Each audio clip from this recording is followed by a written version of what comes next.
கால பைரவர் பல ரூபங்கள் கொண்டவர், உக்ரமானவர். உக்ரமான தெய்வத்தை நம்ம கும்பிடலாமா? இதால ஒரு தவறும் கிடையாதா அப்படின்னு கேட்டிங்கன்னா, உக்ரமான தெய்வமாக இருந்தாலும் தன்னை நாடி வரும், தன்னை நம்பி வரும் பக்தர்களை கண்ணின் இமை போல் காப்பவர் அப்படின்னு சொல்லியிருக்காங்க. அதனால நம்ம நம்பிக்கையோடு கும்பிடலாமுங்க. எந்த தெய்வமுமே மனிதனுக்கு எந்த விதமான தீங்கும் செய்யாது. இந்த உலகத்துல இருக்கிற அத்தனை தெய்வமும் நமக்கு நல்லது தான் செய்யும்.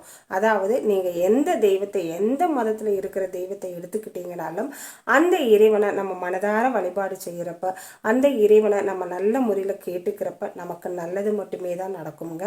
நமக்கு நம்பிக்கை அப்படிங்கிறது ஒன்று வேண்டும். நம்பிக்கை இல்லாமல் எந்த ஒரு பரிகாரமோ வழிபாடோ எது செய்தாலும் அதில் நல்ல பலன் கிடையாது. அதே நேரத்தில் விளக்கேற்றி வெறும் வழிபாடு மட்டும் செய்துட்டு எனக்கு எதுவுமே நல்லது நடக்கலை அப்படின்னு நம்ம சொல்லக்கூடாதுங்க.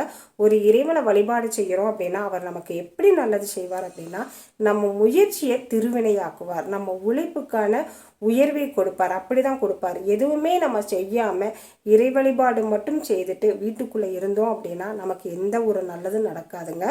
இறை வழிபாடோடு நம்ம முயற்சியும் நம்ம உழைப்பும் இருக்கிறப்ப தான் நமக்கு வாழ்வில் முன்னேற்றம் கிடைக்கும். அது நீங்க எந்த தெய்வத்தை கும்பிட்டாலும் சரி, உழைப்பும் முயற்சியும் வேண்டும். இறை வழிபாடு நமக்கு நல்ல அனுகூலத்தை கொடுக்கும்.